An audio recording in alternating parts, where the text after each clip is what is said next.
Ok. Donc, on avait les exercices 14 et 15 à corriger.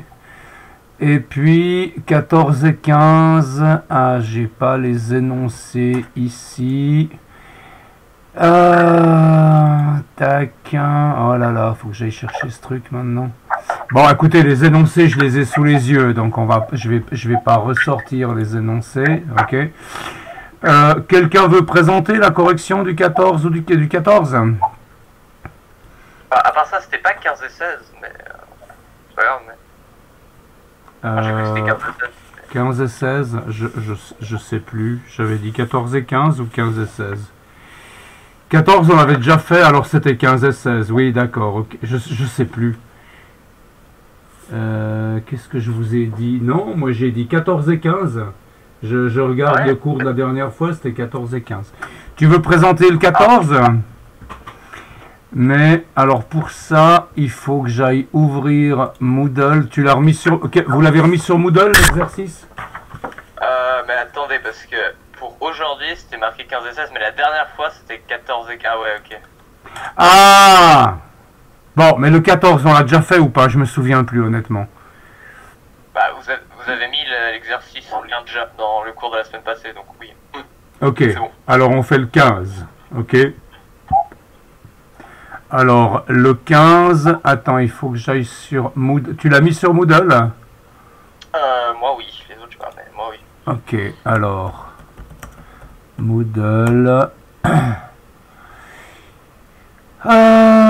Moodle. Alors, 2 secondes que je me connecte. Tac. Je sais pas pourquoi, j'ai le processeur qui tourne à fond. Alors, c'est pas tout à fait normal. Ouais, je vois, il y a tous les cœurs. Ouais. Alors, peut-être que ça peut être dû à l'enregistrement audio, mais ça fait beaucoup quand même pour un enregistrement. Non. Ah, c'est un i7, mec, ça va, et pour de l'enregistrement. Non, mais j'ai toujours des problèmes avec ça, quoi. Ça m'arrive régulièrement. Quand je démarre l'ordi, je suis pas content de cet ordi. J'ai jamais été content de cet ordi. Et un jour, je le changerai parce qu'il m'énerve. Voilà. Wow. Ah. Oh non, ils ont encore bugué leur truc. Mais moi ça marche. Non. Moi ça marche. Moi ça marche aussi. Ouais, c'est vous. Ça marche très bien. Attends. Ça peut être dû à Firefox aussi. Oui, j'ai eu pas mal de problèmes avec Firefox ces derniers temps. Alors, attends, on va faire comme ça. Et puis, on va aller sur Explorer. Et puis, on va recommencer. Oh là là là là là là. Moodle DIP. Ah, Le fameux Microsoft Edge. Mais t'as vu la nouvelle version sur la base de... Ouais, mais tu sais que je l'ai. Hein. Il est vraiment pas mal, hein, en vrai. Je suis dessus actuellement. mais Microsoft Edge, ça marche pas mal, hein. Ça marche pas mal. Non, mais ça marche très bien. Ça Non, marche. mais je suis dessus, j'ai testé, c'est plus rapide que Chrome. Et moi, Tu peux faire des applications. Et moi, je l'utilise aussi pour afficher les PDF. Ça marche beaucoup mieux que le PDF, le lecteur PDF. Mais faites la mise à jour alors si vous l'avez pas fait. Enfin, le nouveau Microsoft Edge. Pourquoi c'est pas le nouveau que j'ai là? Ah, je sais pas, mais... Non, va c'est voir. le... Je crois que c'est le vieux, ça. Alors, devoir pour le 27.4, c'est ici. Et il y a un travail remis. Et c'était donc les exercices 15 et 16. Oui, tu avais raison. Ah, une chose, vos travaux, parce que moi, je les ai pas tous trouvés dans mon email. Vous les avez tous rendus ou quoi? Moi et Monica, normalement, on a envoyé la semaine passée. Nous, avec oui, Quentin, on a rendu, c'est bon. Oui. Ouais, j'en ai reçu 2, mais les autres, je sais pas, ils ont rendu ou pas? Il manque lesquels, Hein? Bah, il manque lesquels? Oui, il manque quoi, en fait? Bah, il faut que je regarde. Il m'en manque 2. Il en manque 2. Mais Ah, ok. ils sont peut-être dans l'email parce que quand vous envoyez des trucs avec Classroom, moi je reçois ça dans mon téléphone, mais je reçois pas ça sur le webmail. Alors finalement, j'ai compris qu'il faut que j'aille ailleurs. C'est un peu compliqué les histoires. Donc bon, je vais regarder si je les trouve tous. Alors, on a donc l'exercice 15 qui est ici. Et puis, qu'est-ce que je devais faire? Je devais faire ouvrir ou enregistrer? Je devais faire enregistrer, hein? Voilà. Et puis là, normalement, ça a dû arriver dans les téléchargements. Voilà. Et donc, on prend ça et on le fout dedans. Voilà. Alors ça, c'est l'exercice 15 de... Qui c'est qui présente, hein? C'est Quentin? Non, c'est Franck. Franck, ok. Ah, t'es là? Alors, t'es arrivé. ouais. Mais on est combien maintenant en ligne, alors? Moi, j'étais déjà là. Angelica, Cyril, Franck... Ah, Mathéo est arrivé. Bien que je l'ai vexé avec son travail en lui disant que ça allait pas. Ça va, Mathéo? C'est super cash. Moi, je pleurais la nuit. Ah? Ouais, je ne vais pas dormir la nuit. Pour ça, je dis à tout le monde, il a envoyé un message en disant ce que vous avez fait, c'est de la merde, vous faites ça immédiatement, sinon je vais... Non, mais attendez, les gars. Pourquoi je le crois? Attendez, les gars. Je vais vous... Dites-moi ce que vous en pensez, ok? Je sors du mode présentation. Comment est-ce que je fais? Arrêter la présentation. Voilà. Vous me voyez maintenant? Ouais. Bon. On voyait toujours, mais... Ouais, on voyait déjà. Oui. Voilà. Alors, j'ai reçu ça. Ok?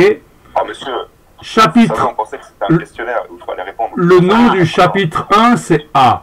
Le nom du chapitre 2, c'est BI. Ou DI. Je sais pas, je suis à l'envers. Je veux dire, attends, ça va pas. Oui, monsieur. Je pense que c'est de mon devoir de te dire qu'un truc comme ça, tu peux pas rendre et puis tu le refais. Voilà. Bon, allez. Vous n'avez pas capté la subtilité du travail. Pardon? Après, Vous n'avez peut-être pas capté la subtilité du travail. Ça doit être ça. Ça doit être ça. Ça doit être ça. Ok. Alors, on recommence. Je me suis mis en mode présentation. Donc maintenant, c'est Franck qui va nous présenter ça. Et puis toi, tu vas faire le commentaire et puis moi, je vais bouger sur l'écran parce que sinon, on s'en sort pas. Ok? Donc, vas-y. Alors, j'ai fait ça il y a une semaine et demie, je lance bien. Mais, donc, bon, déjà, les premières fonctions f de x, bon, il n'y a rien à expliquer, c'est la fonction. C'est la fonction. La f dérivée, c'est sa dérivée, donc exacte, Ouais. on fait mathématiquement, Ok. analytiquement. Viet, c'est juste la fonction qui fait viet, donc qui détermine le zéro exact. Alors, Ok. c'est adapté à l'exercice, ça veut dire que je m'embête pas à savoir si c'est plus grand ou plus petit que 0, je sais déjà qu'est-ce que ça sera la réponse, donc je mets juste... D'accord, donc t'as pas mis les différentes conditions pour Viet, etc. Je sais déjà qu'on a 2 zéros. Ouais. D'accord, ok. Donc pour cette fonction-là, ça va marcher, ça marchera pas en général. Ok. Ensuite... Def Newton, ça c'est la fonction la plus intéressante. C'est elle qui va faire toute la méthode de Newton-Raphson. Donc elle a 3 paramètres. x1, donc c'est le x de base qui ne doit pas être trop loin du 0 exact. Le point de départ, donc, ouais. Voilà, le point de départ, bon, dans les faits, il peut être quand même assez loin, c'est pas trop gênant. Ouais. Il y a aussi la précision, donc jusqu'à quelle erreur on veut aller. Ouais. Et la précision, voilà, tu l'as définie par la différence entre deux termes successifs, d'accord, hein, c'est bon. Ok. Et donc là, on applique la suite de Newton simplement. Donc, ce qu'on fait, c'est que on le fait une fois en dehors de la boucle while, donc x2, donc ligne 29. Ouais, ici. En fait, on applique simplement la formule. Ouais. Et vu qu'on le fait faire avec une boucle, bah, on le fait avec une boucle while jusqu'à que le delta, donc l'erreur absolue, soit plus grande, qu'elle ne soit plus petite que la précision. Ouais, d'accord. Et donc, tu retournes ton erreur absolue qui contient la suite des erreurs Donc erreur absolue, Voilà, c'est une liste dans laquelle tu as mis Exactement. tout ce qui est calculé par la boucle.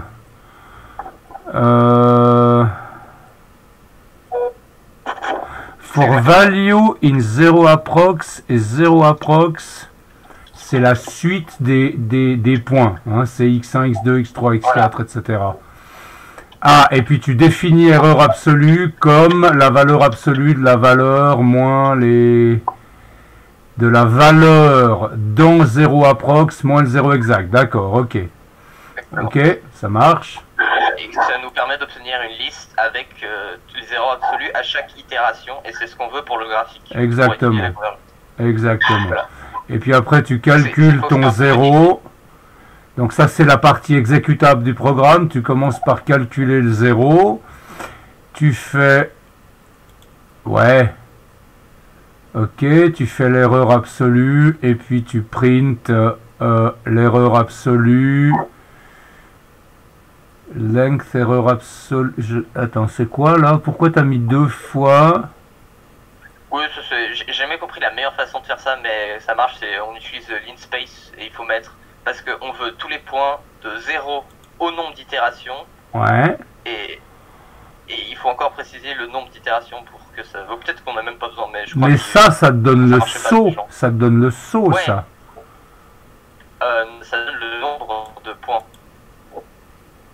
Pour les 10, bah, j'aurai 10 points. Donc ça sera 1, 2, 3, 4, 5, 6, 7, 8, 9, 10. Ouais, ok, donc en fait, d'accord. ça marche.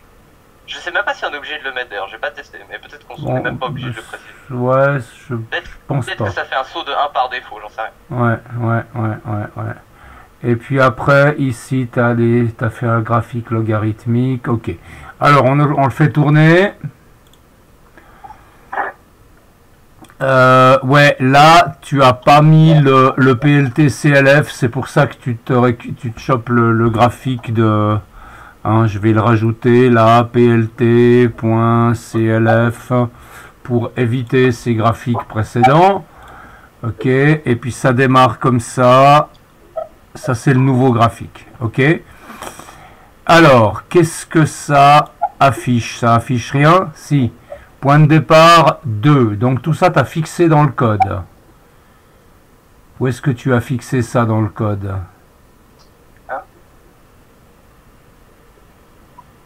Point de départ 2, quoi. Non mais attends, ça, c'est le run que j'ai fait maintenant ou c'est un de mes runs d'hier soir? C'est des runs d'hier soir, ça. Ah, donc ton fichier, il donne rien ici dans l'affichage. Non, en fait là j'ai juste répondu à l'exercice. C'était marqué il faut faire un graphique, bah, j'ai fait un graphique et voilà. D'accord, ok. Après si on veut avoir plus d'informations, on n'a qu'à mettre des prints aux beaux endroits et... D'accord, ok. Donc maintenant, si je le fais tourner, ce que ça me donne c'est un graphique. Malheureusement, pour une raison que j'ignore, je peux pas aller le chercher là en bas. Voilà le graphique. Donc tu pars avec une précision de 10. Et ça vient de quoi? Non, je pars avec un x0, donc de base de 10. Et on va aller jusqu'à la précision de 0,001. C'est la méthode de Newton-Raphson, elle va s'arrêter lorsqu'on a une précision de 0,001. Et le graphique il est assez intéressant parce qu'on arrive à une erreur absolue qui est largement inférieure à 0,001. Ouais, on arrive à 10 puissance moins 7, ce qui veut dire en gros, je pense que la méthode de Newton-Raphson compte vite. Que en fait, pas le temps de s'arrêter à 0,001. C'est ma théorie. J'ai pas tout compris, ça a coupé. Ah, pardon. Donc en gros, je pense que la méthode de Newton-Raphson converge très très vite vers la bonne réponse. Et donc, en fait, même si on donne une précision de 0,001, et bah, la précision sera largement supérieure à ça parce que à chaque itération, en fait, la convergence est tellement rapide que elle n'a pas le temps de s'arrêter. Je sais pas si je veux dire. Je vois un peu ce que tu veux dire, mais ça m'a l'air un peu bizarre quand même. Tu devrais t'arrêter à 0,01 puis tu t'arrêtes à 10-8. Ça me semble... Il y a deux choses qui me semblent bizarres dans ton histoire. C'est d'abord le fait que l'erreur, elle diminue pas exponentiellement, mais elle diminue selon une espèce de bosse. Et ça me semble étonnant. Ah, mais t'as un graphe logarithmique. Bah oui. Ah, mais oui, d'accord. Alors moi, j'aimerais bien voir ça en graphe non logarithmique. Donc, je vais commenter ton PLT YScale log. Et puis, je vais faire retourner la chose. Et je vais aller... Ah, voilà, d'accord. Donc ça, c'est l'affichage habituel qu'on a de l'erreur. Bah, l'erreur, elle diminue de moitié, en gros, à chaque itération. Hein. Là, tu commences à 6, 8. Pourquoi tu commences pas à 10, là? Pourquoi est-ce qu'il va pas Oui, on commence à 10. C'est juste... Ouais, mais le graphique, il va pas jusqu'à 10. C'est étonnant. Non, il va juste à 10 parce qu'en voyant le logarithmique, on voit bien qu'il commence à 10. Ouais, d'accord, mais là, il affiche pas 10. Bon. Ah, et puis après... Et puis après, tu es à 4, tu es à 2, etc., etc. Et donc là, bon, évidemment, c'est difficile de voir, mais ça, c'est une courbe d'erreur qui a l'air correcte, effectivement. Ok, d'accord. Alors ça, c'était donc le 15. Juste pour vous montrer, moi, pour le 15, j'ai fait les choses de manière assez semblable. Newton, c'est ici, c'est comme toi, le premier pas en dehors de la boucle. Ensuite, la boucle, tant qu'xp moins x est plus grand que la précision, etc. Et puis moi, j'imprime dans cette boucle-là les différentes valeurs avec le numéro de l'itération, la valeur du x et puis la valeur de la fonction qui devrait tendre vers 0. Puis je mets tout ça dans erreur append. Et puis à la fin, j'imprime le graphique avec la fonction et puis le point que j'ai identifié comme étant la solution. Ok. Alors si je fais tourner ce machin là, moi je peux choisir le point départ. Donc on va mettre 10 comme tu avais mis toi. Et puis on va mettre 0.001. C'est ça que tu avais mis, hein, 10-3. Ouais. Exactement. Ok. Voilà.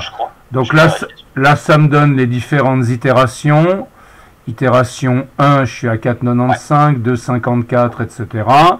Et puis, je m'arrête à l'itération 6 avec un résultat de 1,23, etc. Donc ça, c'est correct. Et puis, le graphique, il est là. Et j'ai mis sur le même graphique la fonction qui est ici, enfin la branche de la fonction qui nous intéresse avec le 0. Et puis la précision qui diminue comme ça, et là on retrouve la même courbe que ce que tu as fait toi. Ok, ça marche? Comment vous avez fait pour mettre le point rouge au 0 de la fonction? Alors le point rouge, ça se passe ici. Tu vois, là il y a le plot de la fonction x, f de x avec un label fonction. Ok, attends, je vais afficher le graphique. Donc ça te donne ce label-là et la fonction comme ça. Et puis ensuite ici, il y a un z et f de z, où le z est la solution. C'est la solution qui est retournée par la méthode de Newton. Attends, que je dise pas... Voilà, z, c'est le nom qu'on donne à la solution qui est retournée par la fonction Newton. Okay. Donc je fais un PLT plot de z, f de z, avec un RO qui veut dire un cercle, un disque rouge. Hein, et ça va aller sur le même graphique, parce que tant que tu mets des plots sur un graphique, ça s'ajoute. Okay. Si là je te mets plt.plot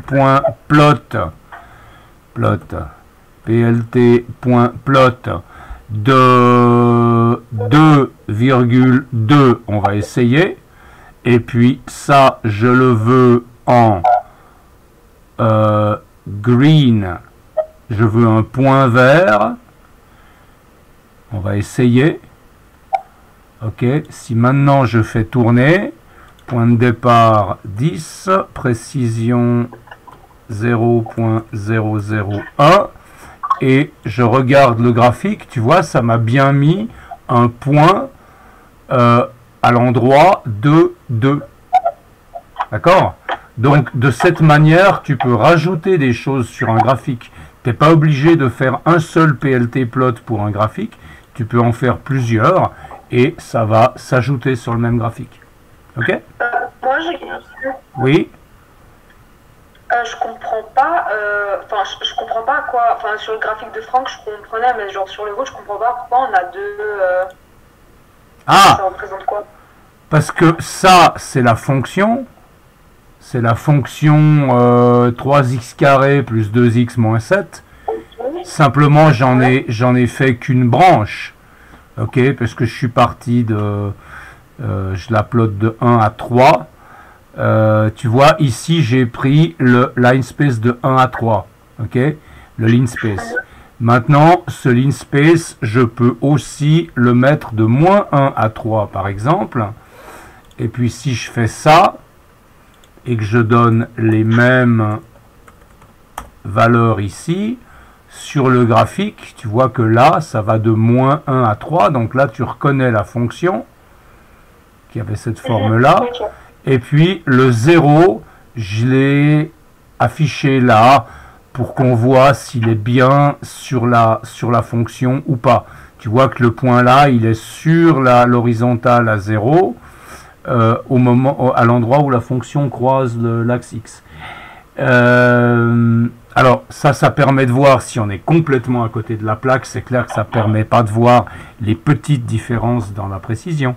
Mais si tu es complètement à côté, tu vois que tu es complètement à côté. Et puis, cette courbe-là, c'est la précision en fonction du nombre d'itérations. Donc, l'échelle horizontale, elle a deux significations différentes. C'est l'axe X pour la fonction f. Et puis, c'est le compteur de nombre d'itérations pour la fonction qui donne la précision. Ok? Ça marche? Ouais. Voilà. Alors, je vous mettrai ça en ligne. Et puis, l'idée aujourd'hui, c'était qu'on fasse les exercices suivants. 17, 18, 19, c'est des tests, etc. Par contre, le 16... c'est un exercice à faire, donc je vous propose de le faire maintenant. C'est pas très compliqué le 16. Si vous reprenez la théorie à la page... Vous avez la théorie devant vous?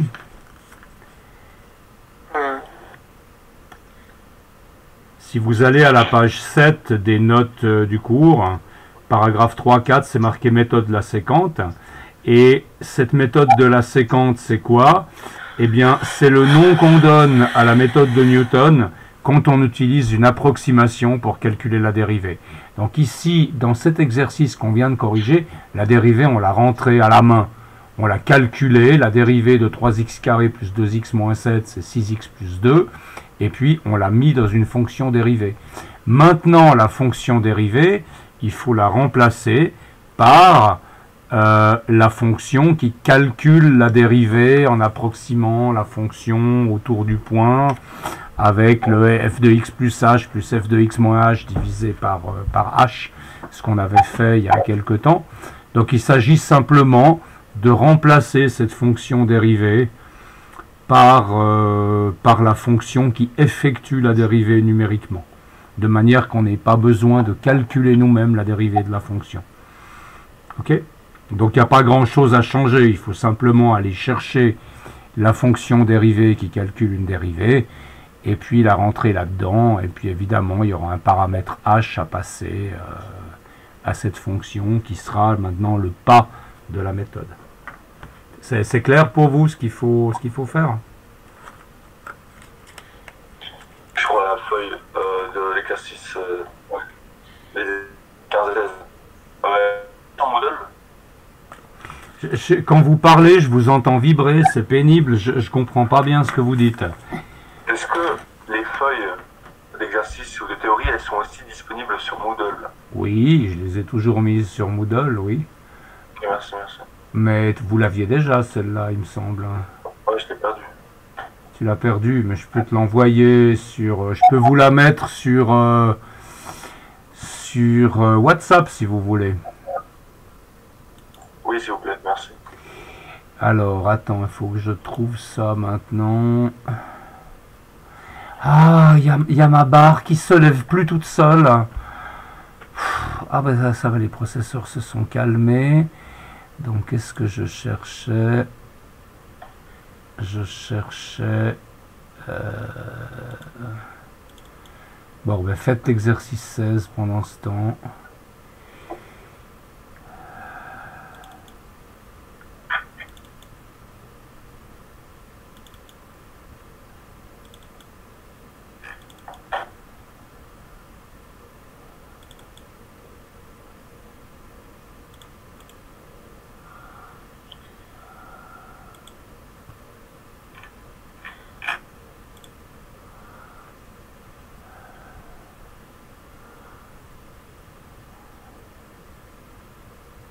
Le WhatsApp desktop, c'est pratique.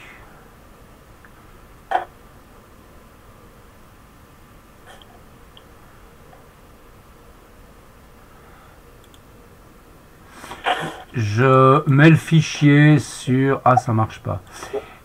Il faut que je fasse autrement. Je mets le fichier sur WhatsApp pour ceux qui en ont besoin. Voilà. C'est très pratique le WhatsApp version desktop là. Ça m'a sauvé la vie plusieurs fois. Ouais, c'est vrai. J'utilise souvent.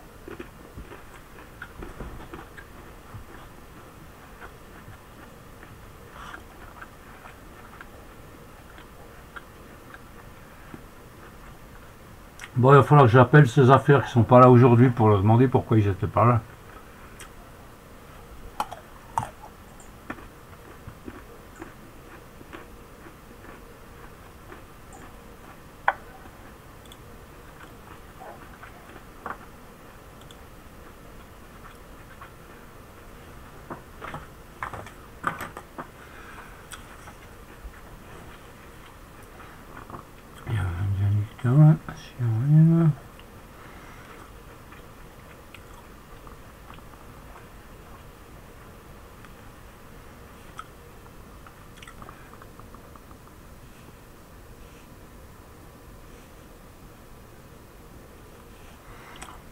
Oh, pour finir, il manque que Yuri. Ah, mais Yuri, il n'est pas censé être là, Yuri.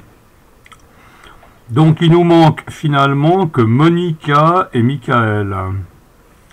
Vous avez des nouvelles? Ils vont comment? Aucune idée.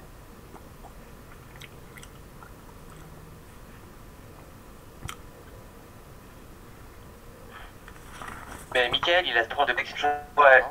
Ouais, toujours. Pardon, Michael, il a des problèmes de connexion? Ouais. Ah. Il habite où, Michael? En Suisse ou en France? Suisse, non. En Suisse.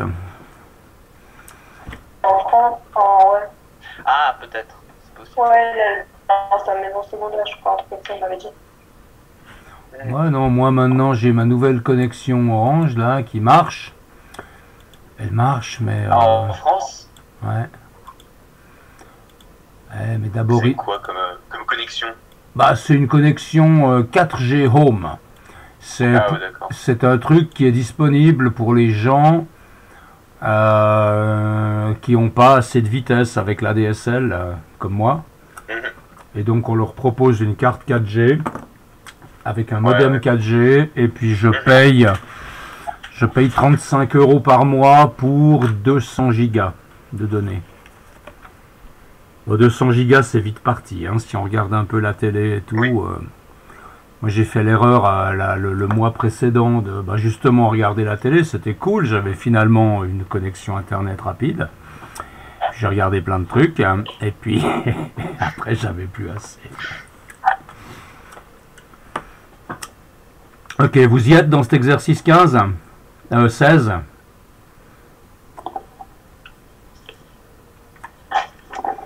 Et ce qu'on vous demande, c'est de tester pour différentes valeurs de H. Alors, moi, honnêtement, je me suis pas cassé la binette avec ça. J'ai simplement fait un programme dans lequel on met la valeur de H qu'on veut, puis après on compare. Et puis en comparant avec H égale 0,1, puis H égale 0,001, on voit vite s'il y a une grosse différence ou pas.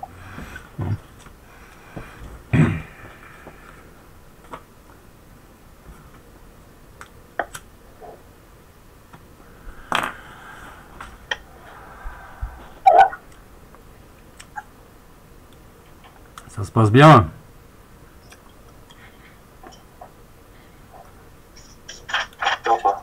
Hein? Ça va.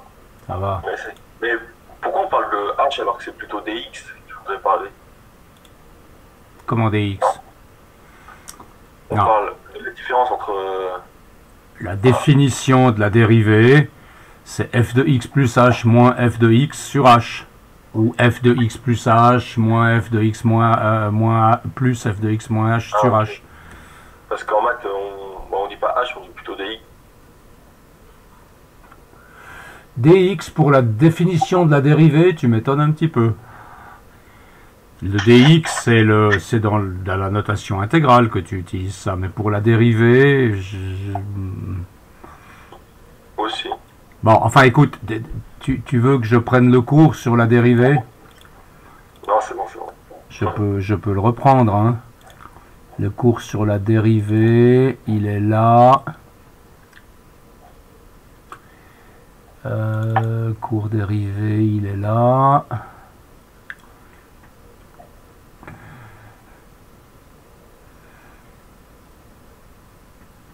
Voilà. Tu vois, c'est ça. Qui c'était? C'était Mathéo qui posait la question?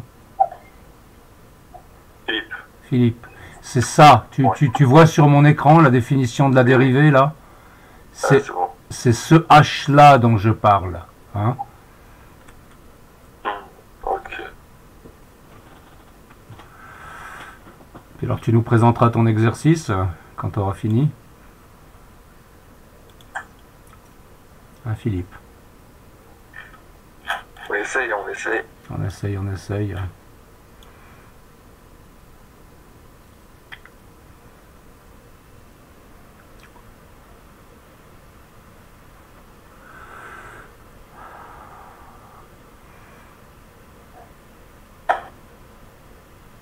C'est un peu mal foutu ce système, parce que là, si je regarde ma connexion... Ah non, je suis en upload. Non, non, c'est juste. Download, j'ai rien. Ouais, c'est bon.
J'entends ces soupirs.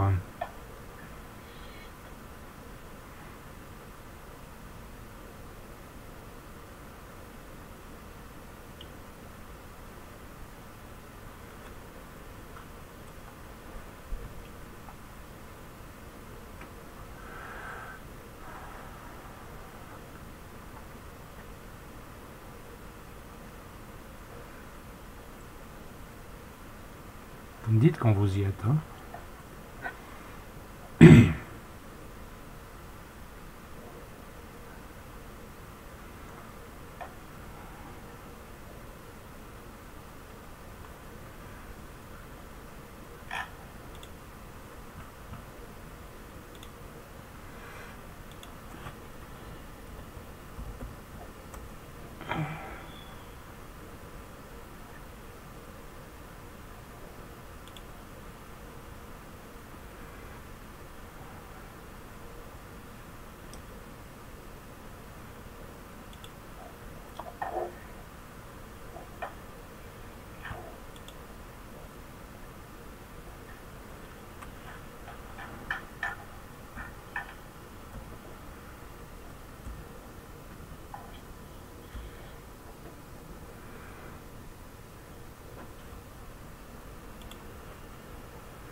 Qu'est-ce que c'est que cette histoire?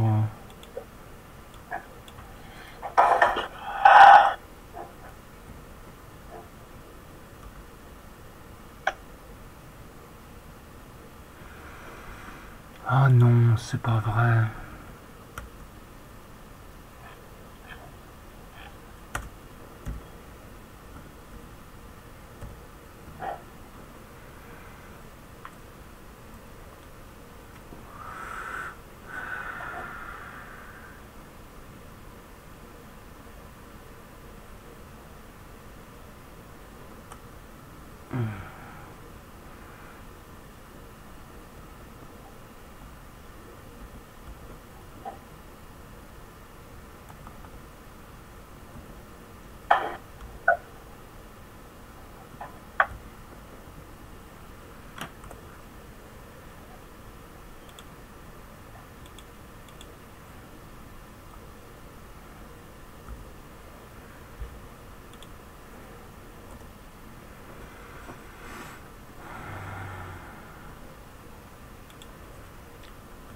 Ça se passe bien.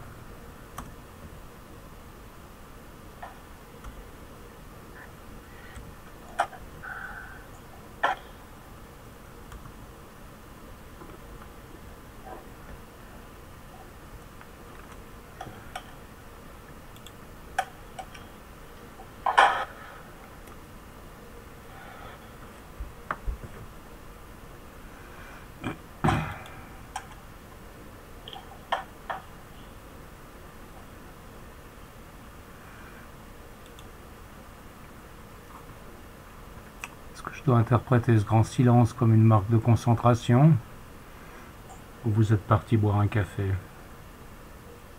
Non, on est là. Moi, je suis là, mais j'arrive pas du tout à... Je vous entends gratouiller. Alors, t'arrives pas du tout. Bah alors, reprends un programme dans lequel tu as écrit la dérivée. Hein? Comment est-ce qu'on l'avait écrite, la fonction dérivée? Tu te souviens?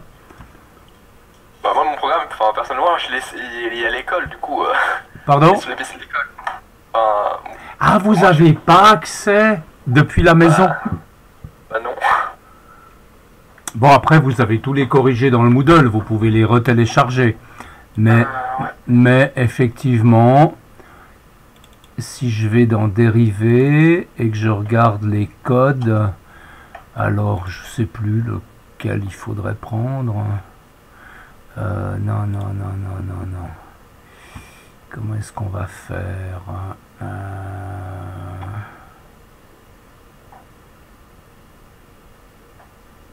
J'ai fermé. Quel con. J'ai fermé Spider.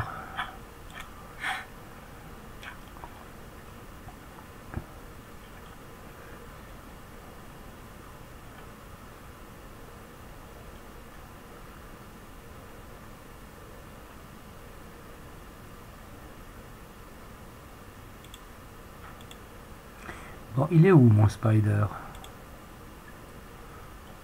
Launch. Ça marche pas? Ouh. Ouh.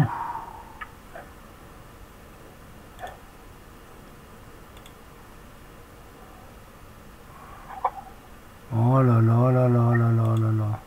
Bon, pendant que vous finissez de bosser, je vais tout relancer parce que là, je sais pas ce qu'il y a.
C'est super, Spider se lance pas. C'est pas possible.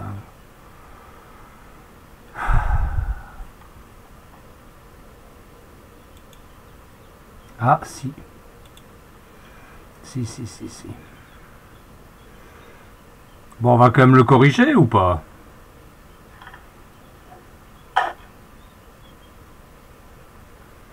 On va le faire ensemble, hein.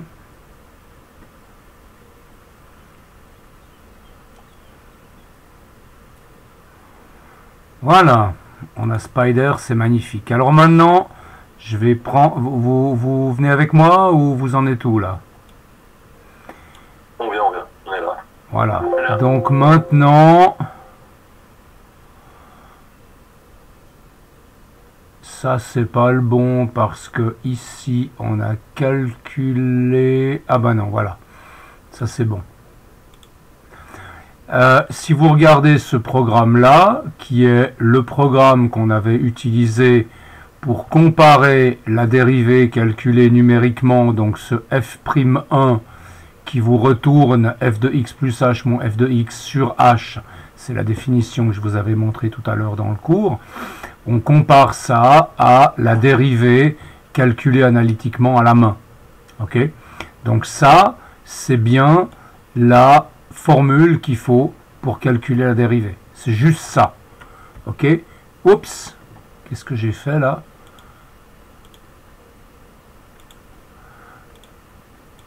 Voilà. Donc je veux simplement copier ça. Et ça, c'est ce qu'on va mettre à la place de la définition de la fonction dérivée dans notre programme. Ok? Je prends ça. Et puis, il ne faut pas oublier que... Je vais prendre ça aussi. Il ne faut pas oublier... Ah là là là là. Le père Lucchesi ce matin. Il ne faut pas oublier que la fonction, elle a maintenant deux paramètres. Ok? Donc, je prends ça et je vais aller dans l'exercice 15. Alors, je vais déjà fermer tout ce qui sert à rien ici. Exercice 9, exercice 8, exercice 7. Tac. Et maintenant, on va aller chercher l'exercice sur lequel on s'était arrêté tout à l'heure, qui était donc le 15. Alors, il faut que j'aille là. Code Newton Python. Le 15, c'était ici. Ok? Et donc, ce qu'on voulait, c'est remplacer cette fonction-là par la fonction que je viens de copier, que je colle là. Ok? Donc, si on veut que ça marche, il faut que cette fonction porte le nom de dérivée et non pas f'1. Ok? Dérivée. Et puis, il faut qu'à cette fonction, je donne un paramètre h. Alors, le paramètre h, je peux le fixer ici. H égale 0.001. Oh là là là, j'ai mis des O. 0.001 par exemple. Ok?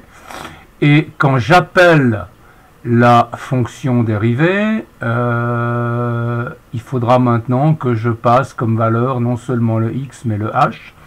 Alors où est-ce que j'appelle la fonction dérivée? Je l'appelle ici. Ok? Donc là, ce sera dérivée de x et h. Et puis, est-ce que je l'appelle ailleurs encore? Je pense pas. Est-ce qu'il y a un autre endroit où j'appelle la fonction? Je crois pas. Hein? Parce que la fonction dérivée, elle intervient uniquement dans le calcul des termes de la suite de Newton. D'accord? Donc maintenant, je vais enlever la définition précédente, où on donnait, on donnait directement la dérivée calculée analytiquement, et je vais essayer de travailler avec cette dérivée xh qui nous retourne la valeur numérique de la dérivée localement dans un voisinage du point x. D'accord? Alors si maintenant je fais tourner ce machin, qu'est-ce que ça me donne? D'abord, j'ai quelle fonction? J'ai 3x carré plus 2x moins 7. Donc, on va dire que je vais partir de 3, par exemple. Et je vais demander une précision de 0,001. La précision, c'est une chose. Le h, c'est une autre chose. La précision, c'est la précision de la méthode de Newton. Et puis, le h, c'est l'intervalle autour de x où on va calculer la dérivée. Alors si, hop là, dérivée, missing one positional required argument. Alors c'est où je l'ai oublié? C'est à quelle ligne? Ligne 26. Ligne 26. Ah oui, voilà. Il y avait la première étape qu'on faisait en dehors de la boucle. Donc là, je dois rajouter mon h aussi. Je l'ai rajouté ici, mais j'avais oublié de l'ajouter ici. Okay. Donc maintenant, ça devrait jouer. Point de départ 3. Précision 0,01. Et puis ça joue. Ok, donc j'ai la première itération, je descends à 1,7. Deuxième itération, 1,28, 1,23, 1,23. Et donc la solution, c'est ça. Et puis le graphique, il n'y a pas... Alors attendez, il faut que je refasse tourner parce que j'ai pas mis le... Ah oui, j'ai mis le PLT-CLF. Alors qu'est-ce qui nous donne le graphique? 3, 0,001. Et le graphique, ah bah oui, c'est ça.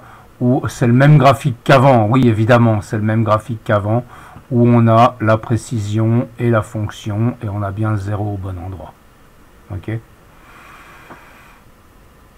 Alors dans la version que moi j'ai fait de l'exercice 15, je ne sais pas si j'ai fait les graphiques comme ça, pardon l'exercice 16, moi je l'ai fait un peu différemment, c'est-à-dire que j'ai mis dans la définition de la fonction toutes sortes de fonctions qui nous intéressent et puis on va décommenter la fonction qu'on veut analyser parce qu'on va avoir pas mal de fonctions à regarder pour les exercices précédents, mais sinon c'est la même chose. On a la définition du h qui est ici et puis tout le reste c'est la même chose.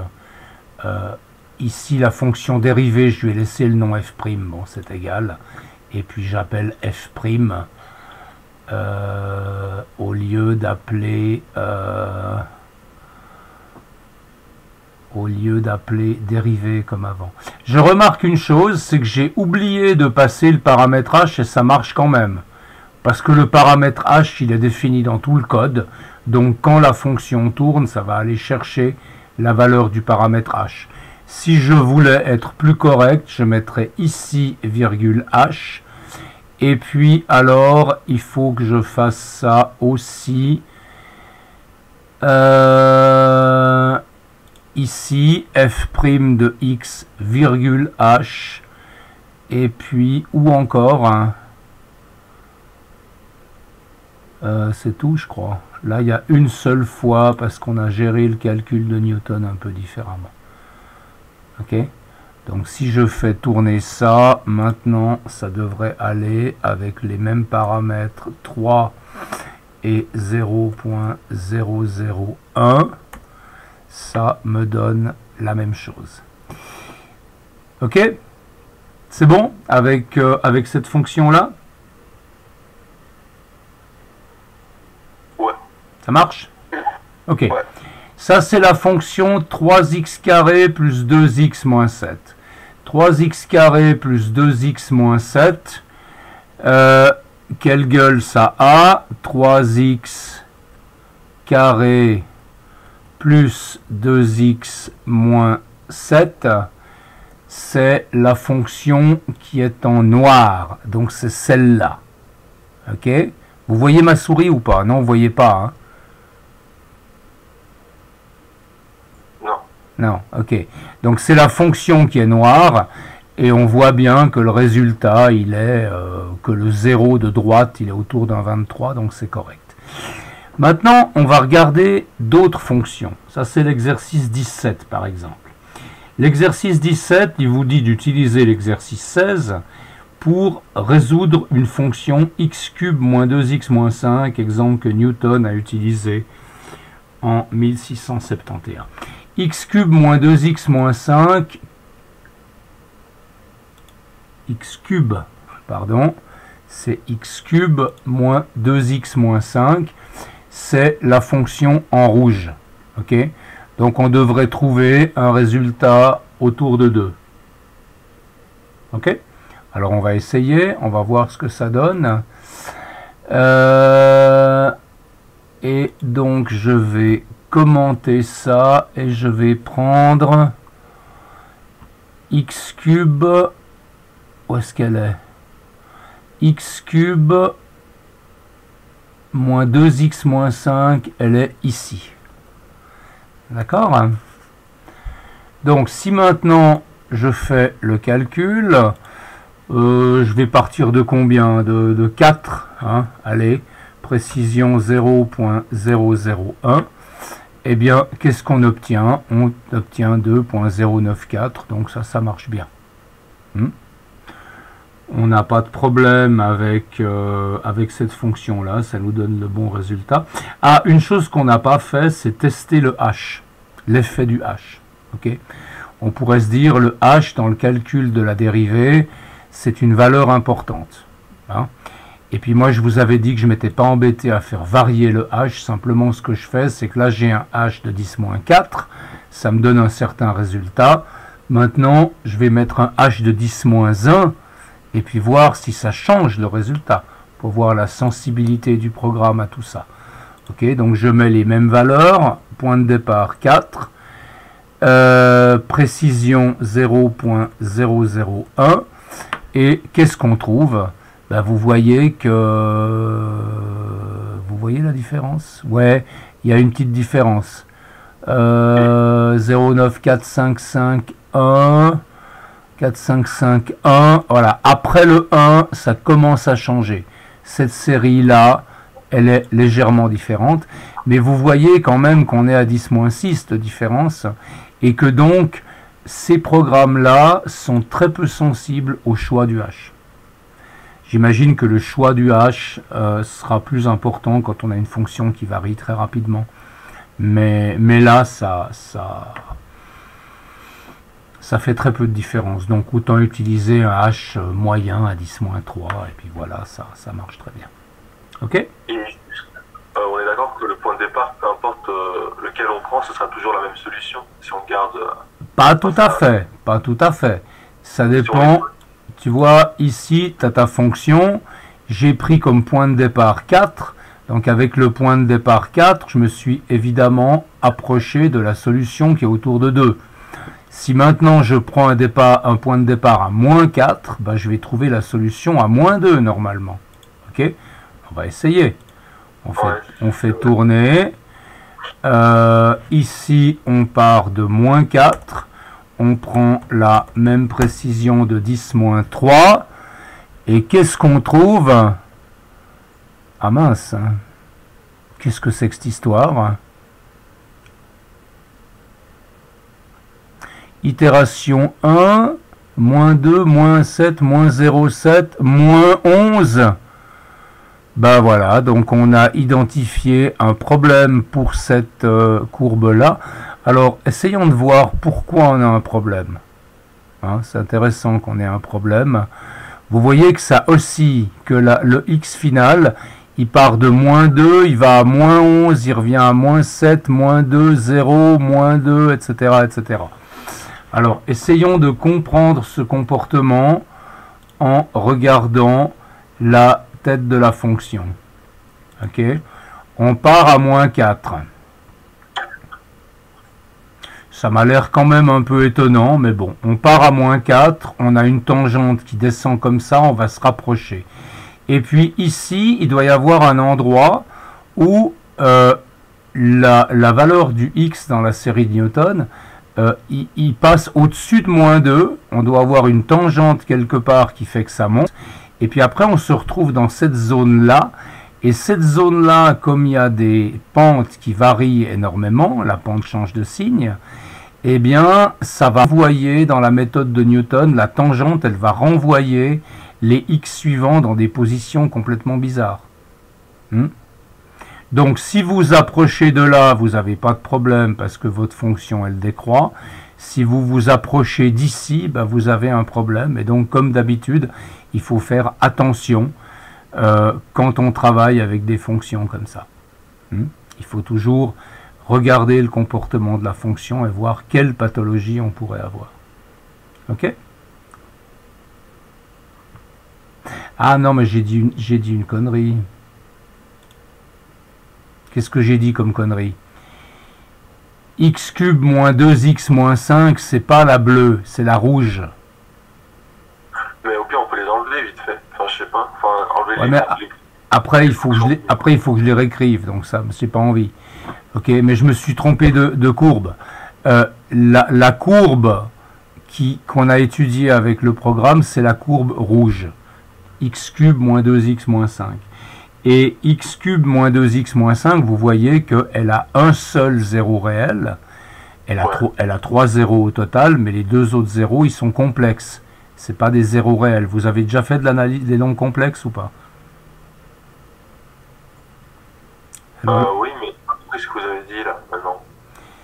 Alors, c'est une équation cubique, donc elle a exactement 3 solutions, mais 3 solutions réelles ou complexes. Et dans ce cas-là, on a une solution réelle qui est 2,095, et puis 2 solutions complexes qui sont, je sais pas quoi, mais c'est i quelque chose, quoi. D'accord?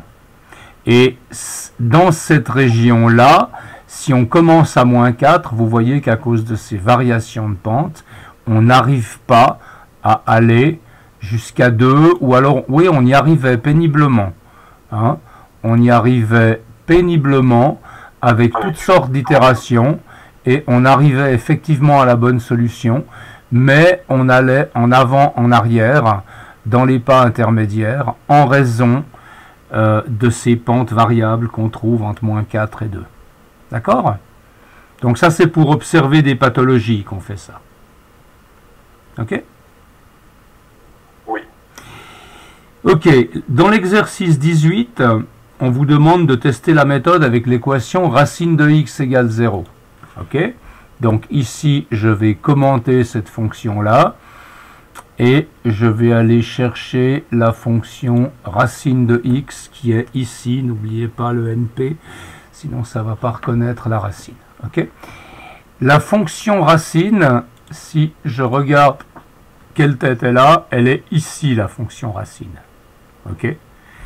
Et là, on va avoir des difficultés à converger vers 0. Vous arrivez à imaginer pourquoi on a des difficultés à converger vers 0?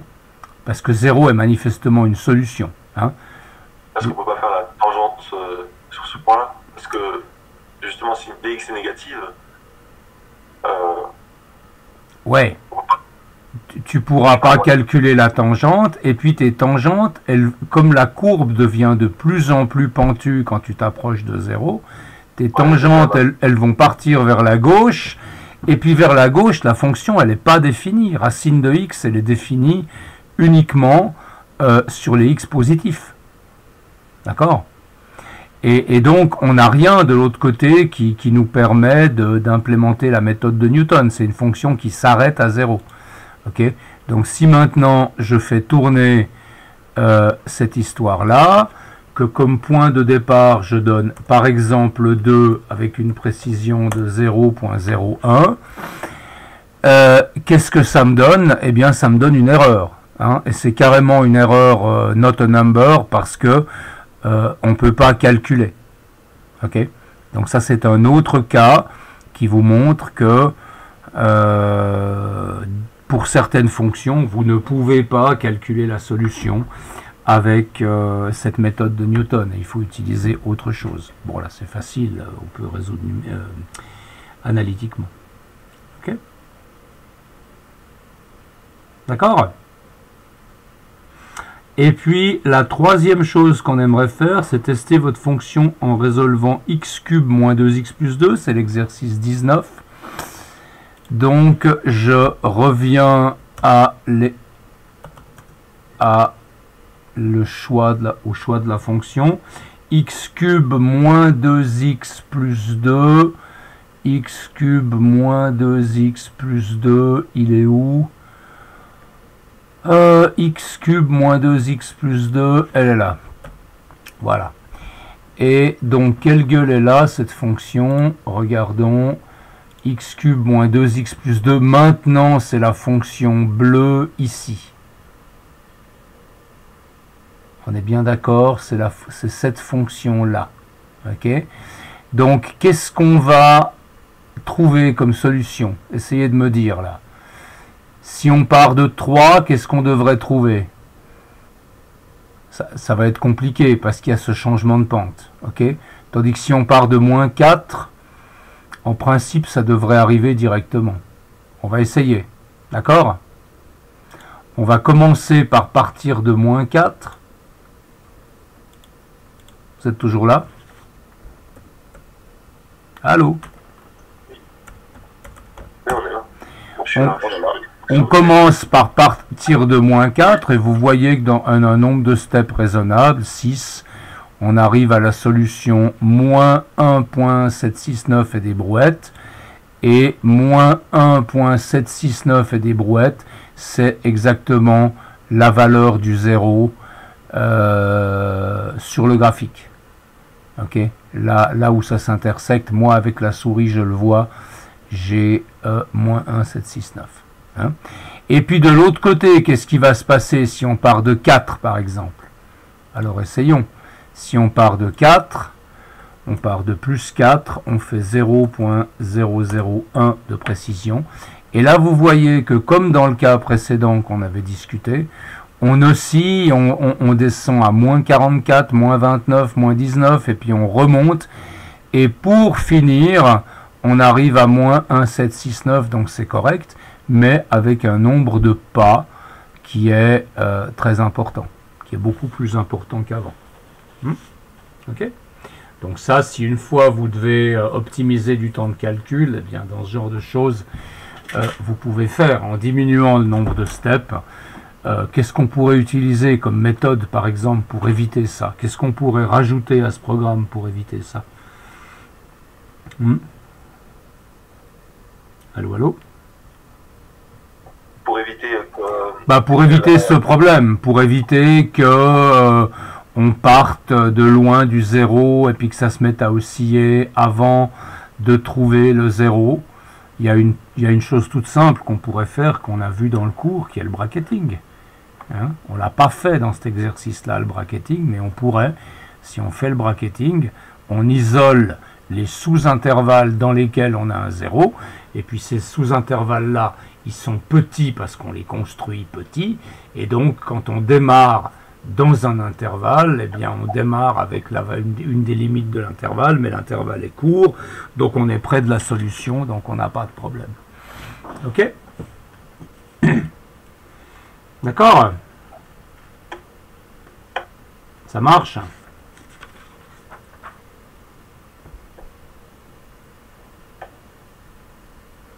Bon, quelle heure il est?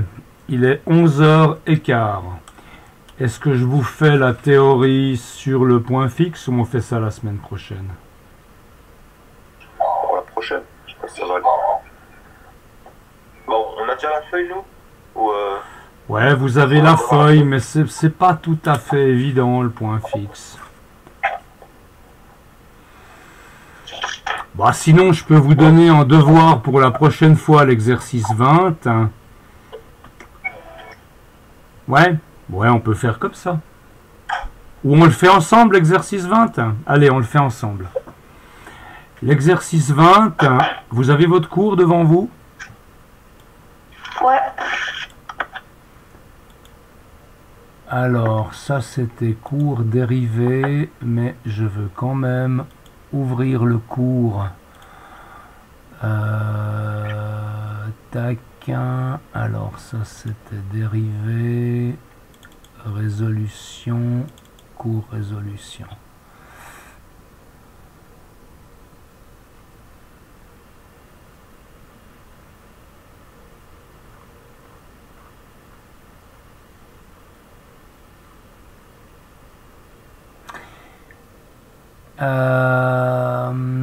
Faisons cet exercice-là. Exercice 20.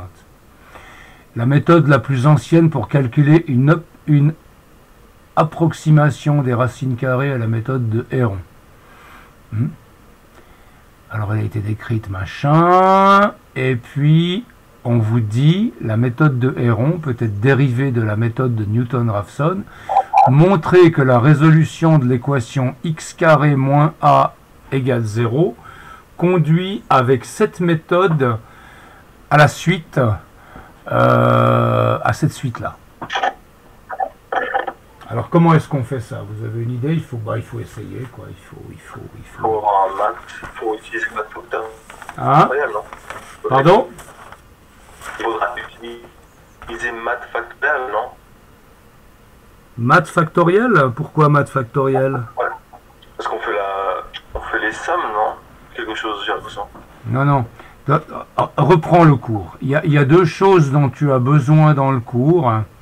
C'est d'une part la définition de la suite de Newton. Où est-ce que c'est? C'est ici. Ok? La suite de Newton. La suite de Newton. Pardon? Non, excusez-moi, j'ai rien... La suite de Newton, alors écrivez sur un papier, moi je peux pas en même temps vous montrer l'écran et mon papier. Enfin oui, je pourrais dans un moment. Je vais juste noter ça. Xk plus 1, c'est xk moins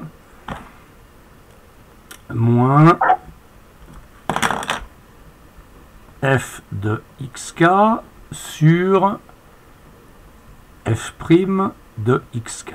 Ok? Ça, j'ai noté. Et puis maintenant, je vais passer...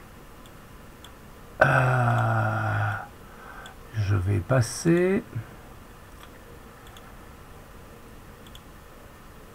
ça. On va voir comment ça marche. Ouais, ça marche. J'ai noté ça.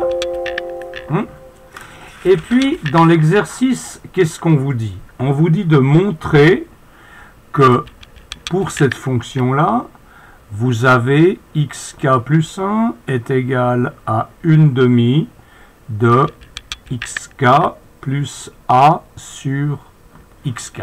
Ok? Tout ça pour la fonction f de x qui est égale à x carré moins a. D'accord? Si vous regardez l'énoncé du problème, c'est ça. Montrer que la résolution de l'équation x carré moins a égale 0. On est d'accord que les solutions de cette équation-là, c'est quoi?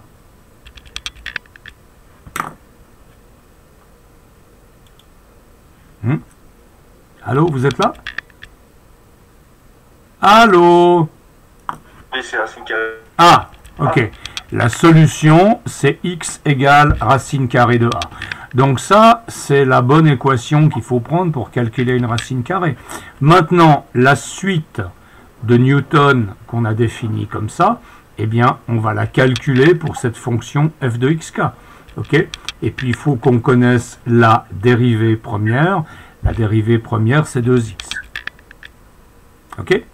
Donc maintenant, j'écris xk plus 1 est égal à xk moins f de xk sur f' de xk.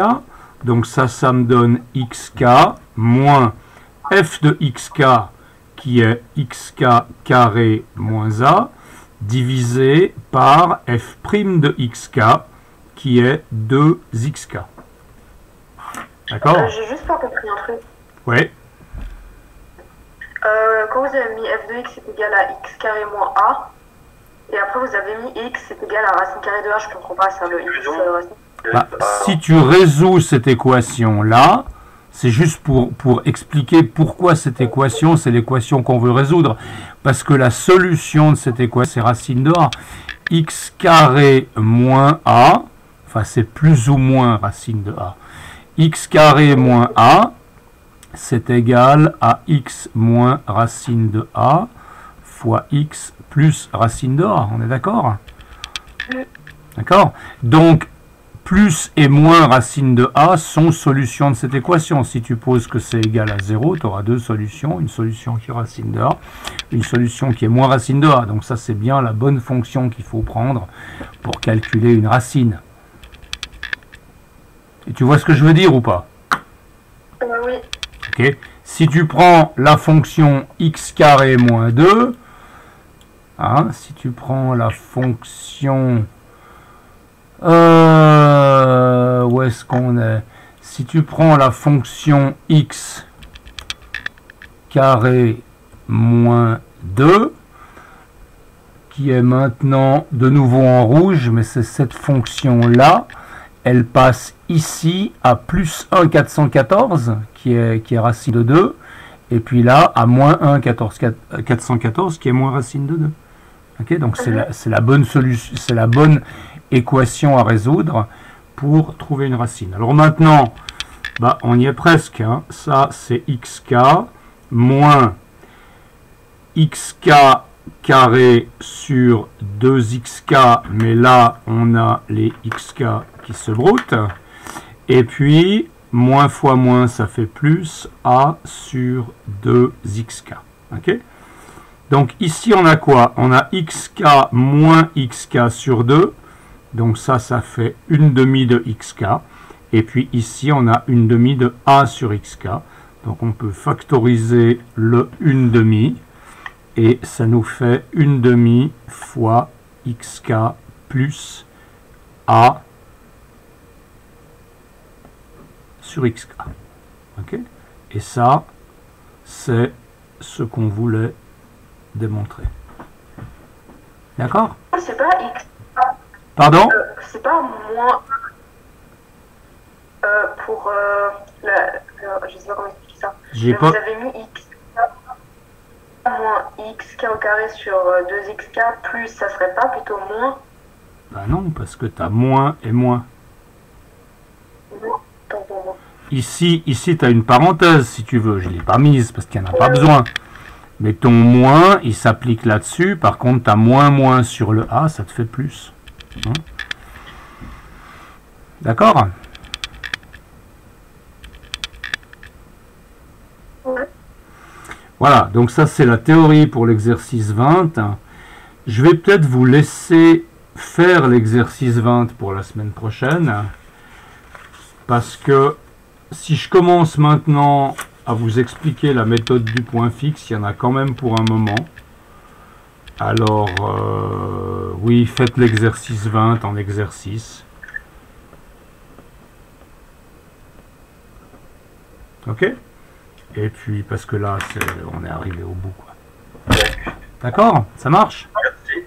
Merci beaucoup. Ok, donc moi j'ai enregistré le cours et je vais le mettre en ligne pour ceux qui n'étaient pas là. Et donc on se voit la semaine prochaine. Et puis à partir de cette semaine, je fais un truc nouveau. C'est que les devoirs, je les note dans Classroom. Et puis si vous avez un truc à me rendre, maintenant que j'ai trouvé comment récupérer les trucs qui viennent de Classroom, vous me le rendez dans le devoir de Classroom. Et puis ça ira très bien. Mais bon, là, il n'y a rien à rendre de spécial. Ok? Oui.